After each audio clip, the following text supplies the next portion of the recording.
What's going on, YouTube? This is SG1 Sports, and you're watching our college football channel. It's time for the Week 12 playoff Eliminator.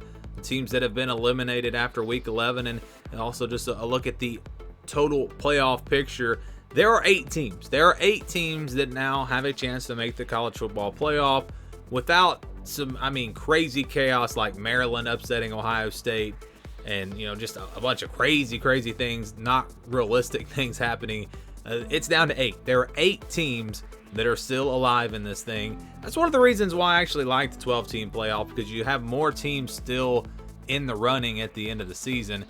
I've kind of talked about that in the past. But anyways, let's get to the teams that were already eliminated. Coming into this week, you can see pretty big, long list. And I think 3 new eliminations this week. So that means all but 11 teams here on this list. And these are the new, actually 4 new eliminations this week, so I take that back. One of them didn't lose, but they are eliminated, and that's North Carolina. So we'll come back to them. Ole Miss loses to Alabama. That's going to give them 2 losses. No path to the SEC championship. They now have been eliminated. Oregon with 2 losses. There's no way they're getting back up there. Same thing with UCLA. So with North Carolina, it's just the fact that the committee is not ranking them high enough. If they were to win out and they win the ACC championship, they're not going to pass a 1-loss Tennessee. They're not going to pass Alabama. They're not going to pass the loser of Michigan, Ohio State. I just don't see them being able to pass all these teams because of where they're at now. If the committee turns around and puts them, in the top 10 this week, maybe there would be a path for them. But I really still, again, I do not see them passing the loser of Michigan and Ohio State. Passing TCU. They're just not going to pass these teams. They're not going to get high enough, in my opinion. They have Clemson left in the ACC championship. That would be a nice resume boost for them, but NC State just lost. That hurts. I don't see a path for them, so I'm going to go ahead and eliminate them. We'll see if there's any chance when we get to the conference championship week if they could possibly win and get in, but right now I just don't see that path. So the teams with 1 loss, 1 or 2 losses that are still alive: Clemson, LSU, Tennessee, and USC. Clemson, the door is now open for them because I think as long as USC loses, they're going to be ahead of the Pac-12 champion, assuming they win out. But still, I don't know if they're going to pass the loser of Michigan, Ohio State, or Tennessee. So they're going to need some help. LSU went out. I think now they're in really good shape. I wouldn't say they're guaranteed to get in, but they're going to have a great opportunity. Tennessee, I think, is in great shape. I think if they win out, it's going to be hard for them to be left out when you look at the Pac-12 now pretty much being eliminated. And then USC, they're going to need some help. They're going to need potentially Tennessee to get upset or TCU to lose a game. They're going to need some help for sure. Teams that are undefeated, they all control their own destiny. Georgia, Michigan, Ohio State, and TCU. Obviously, Georgia. Look, if Georgia loses to Tennessee, or to LSU, I should say, in the SEC championship, I think Georgia's still going to get in. In fact, I don't know that they drop below LSU. Maybe they do, and LSU gets in, Georgia drops just below them, but I think they're in great shape. I think as long as they win their final 2 regular season games, they're going to be in the college football playoff. Michigan, Ohio State winner is going to be in. Loser might get in. We'll just have to see how things play out. And then TCU, winning, you're in. Lose a game, probably not going to get in. It'll be interesting. If they lose a regular season game and then they win the conference championship, that's a better ending for them because they will have the conference championship, but they would have a loss to a not so great team. Then you go undefeated and lose in the Big 12 championship.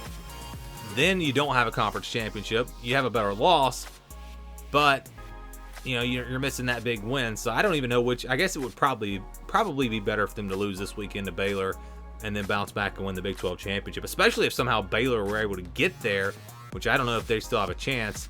I can't even remember now what the Big 12 looks like. I think they're still alive. So, a chance to redeem a loss to them, that would really bode well for them. Kansas State's still a ranked team, looking good in the Big 12 if they could beat them again. Again, that's with a loss. If they win out, if they go undefeated, TCU is in. They're already in the top 4. No one behind them is going to pass them. They go undefeated. They are in the college football playoff. So let's take a look at the big picture, what the bracket looks like now. Again, if the favorites win out, that would mean Georgia wins out. They win the SEC. They go to number 1. Ohio State will be favored over Michigan. They already are. I think I saw the line. Maybe it was 6. can't remember for sure, but I think they were favored in that game. TCU probably going to be favored in the rest of their games, which would put them undefeated and in that number 3 spot. And then the final spot comes down to a 1-loss Michigan, a 1-loss Tennessee. If USC wins out, a 1-loss Pac-12 champion USC, a 1-loss ACC champion Clemson. LSU, the other team that is still alive, but I didn't put them on the graphic because they're like 15-point underdogs against Georgia. So assuming the favorites went out, they're not going to win that game. So these are the 7 teams that it would come down to, and really the 4 teams it would come down to: Michigan, Tennessee, USC, and Clemson. So who wins in that argument? I think Tennessee probably does, just because of where they're sitting right now and because of the resume that they would have. But Michigan, if they play Ohio State really, really close, there could be an argument for Michigan to say, hey, look, we've played one of the top 3 teams, played them really close on the road. Tennessee, not so close against Georgia. Give us the opportunity. If we get Ohio State to get on a neutral field, we can beat them. There's that argument for Michigan. And then, of course, for Clemson and USC, it's just all about the fact that they would have a conference championship. Clemson would be ACC champs. You'd have a loss to a Notre Dame team that is really playing well in the second half of the season, assuming they went out, or if at least finish 8-4. That loss is not horrible. The way they lost is pretty bad, and I think that's really what's going to keep them out at the end of the day. But they're going to have an argument. A pretty good resume. They've beaten some quality teams, maybe not any great teams. The North Carolina win in the ACC championship would be a really good boost for them. And then for USC, they'll have an opportunity against a 2-loss UCLA, and then possibly Oregon, or possibly even a chance to redeem themselves against Utah. I think the committee has already showed that they really like this USC team. So that would be a really interesting debate. Again, I think Tennessee would get in. That's just what I think they would do. But I could see them really. I could see the argument for any of these 4 teams, and it'll be really interesting if it does play out like that. Probably won't. Clemson's probably going to lose, or USC's going to lose, or Michigan. Well, I don't see Michigan losing. Tennessee's going to lose to South Carolina. Something's going to happen.